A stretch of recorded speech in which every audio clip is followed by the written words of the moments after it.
Look, I haven't done anything wrong. Everything here is in my basket, and I haven't touched anything that I don't intend to buy. He looked at me with disbelief, as if I were guilty simply by existing. Without warning, he yanked my shopping basket from my lap and began rummaging through it, pulling out items and examining them with exaggerated care. He threw each item back into the basket with unnecessary force when he didn't find anything.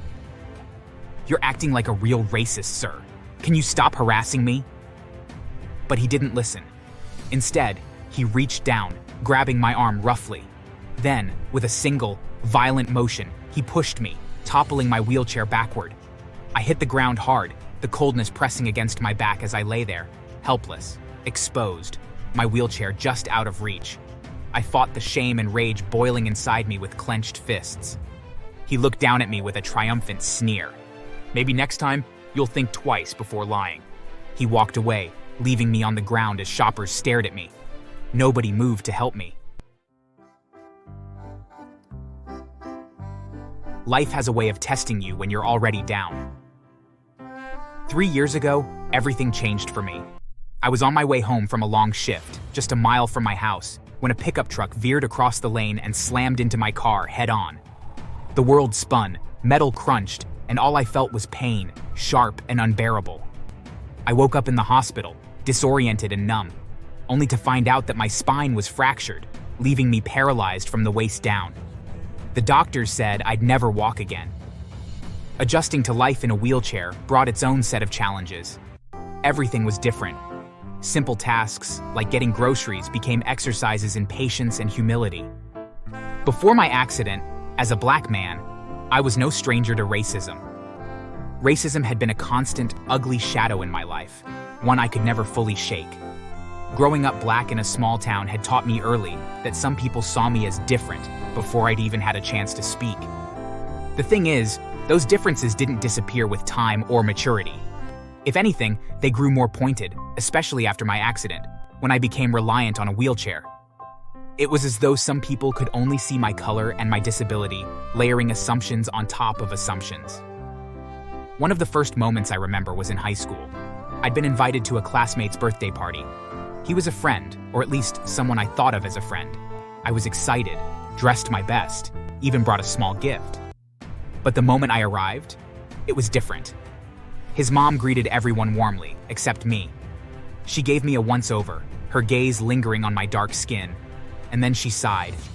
She asked if I was lost, or if I needed help getting back home. "You must have the wrong house. If you don't mind, maybe you could leave to avoid getting things stained here. It's a white house, you know?" When I told her I was a friend of her son, her face went blank, and after a moment, she let me in. But even then, I could feel her eyes following me around the room, as though expecting me to act out in some way.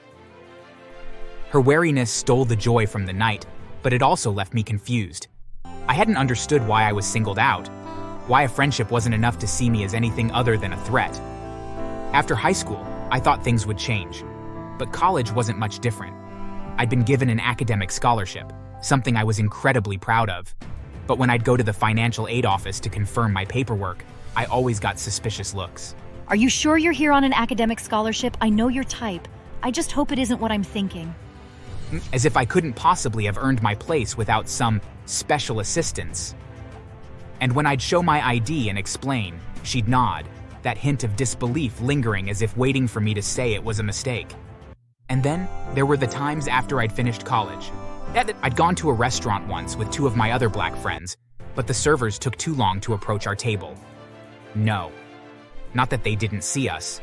We were practically being ignored. When I waved one over, she looked annoyed. "Oh, sorry. I didn't realize you'd want to order here. We don't get too many people like you around here." People like me? I'm just here to eat with my friends. We're your customers, same as anyone else. When our food finally arrived after another intentional delay, it was cold and barely edible. Despite complaints, the server shrugged us off and ignored our table the rest of the night. There was a company I worked at for 2 years after college. I'd applied for a promotion I knew I was well qualified for. However, a less experienced colleague was chosen instead. I've been here longer and have more experience. I'd really like to understand why I didn't get the position. Look, it's nothing personal. Our clients just expect a certain image from us. Someone with a more polished background is usually a better fit. Of course, I knew what polished meant in that context. And it wasn't about my experience or education. I ended up getting fired just 2 weeks later. Now, as a disabled black man, the prejudice became even more pronounced. I was used to getting wary looks, being treated like a suspect for just existing, but somehow, being in a wheelchair made people feel more comfortable expressing their ignorance, their judgments, and even their open hostility. I thought I'd seen it all until the day I encountered him. It was a Saturday afternoon, and I was rolling through the aisles of my local supermarket, minding my own business, picking up a few essentials. As I reached for a can of soup on the lower shelf, I noticed a man standing a few feet away, watching me with a hard, scrutinizing glare. He was tall, muscular, and wore a uniform. The badge on his chest showed that he was a cop. "What do you think you're doing?" I was caught off guard by the aggression in his voice. Shoppers nearby turned to look, their eyes going between me and the officer.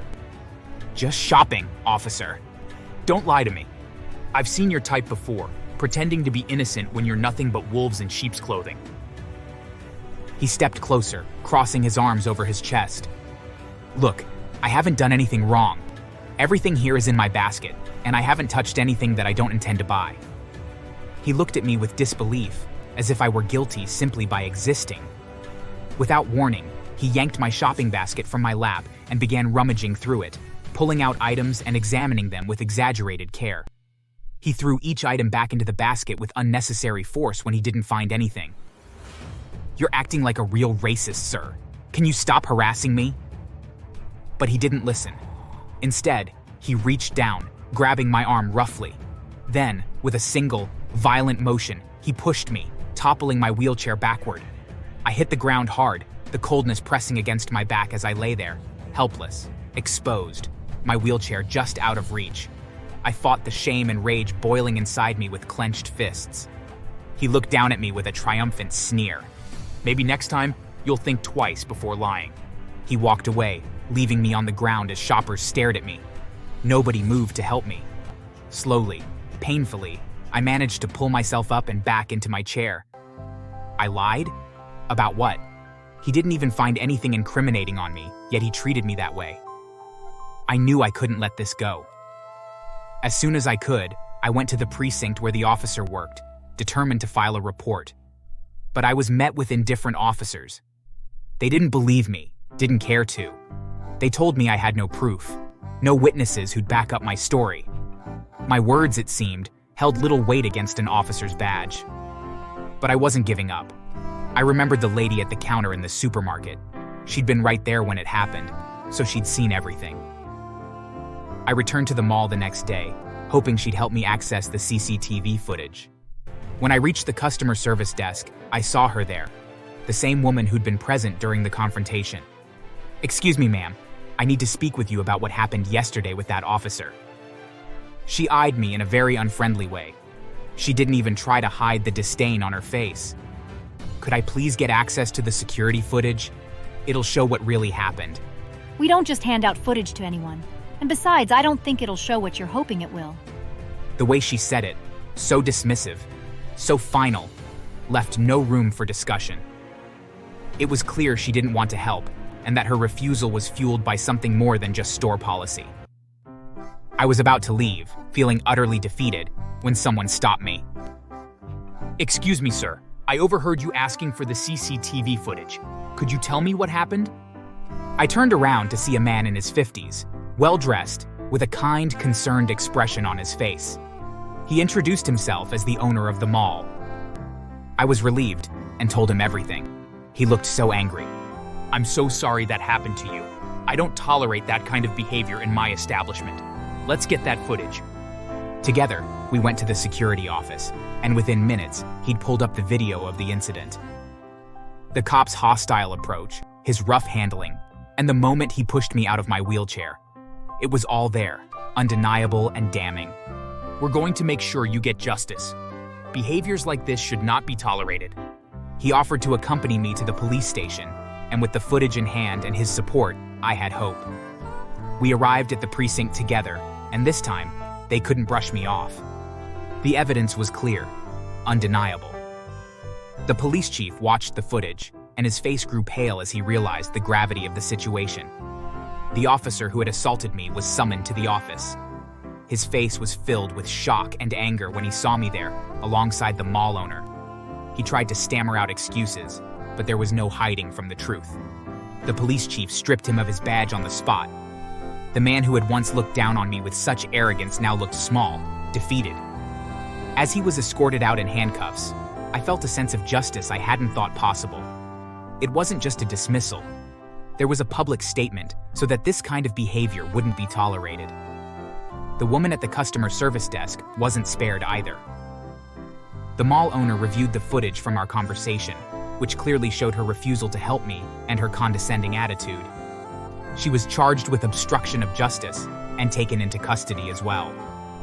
Word of the incident spread, and soon the headlines were everywhere. Police officer dismissed and jailed for assaulting disabled black man. News outlets covered the story, highlighting how an officer had abused his power, using it to bully instead of protect. The mall owner's involvement didn't go unnoticed either. People praised him for his courage and integrity, for standing up against racism and discrimination. His business got even more popular. I often visited, and each time, he welcomed me warmly. He became more than just an acquaintance. He became a true friend, someone who'd proven that compassion and justice still had a place in the world. Of course, the racism didn't stop there, but it was reduced. My picture had gone viral, so most white racists avoided me as best as they could. But some others didn't. I didn't hesitate to report them. And sometimes, anyone around who knew me would stand up for me and tell the racist off. I came across some good strangers who also stood up for me. A charity organization for disabled people heard about the story and helped me set up a business. They also got me a bigger apartment and changed my wheelchair to a better one that made movement even easier for me.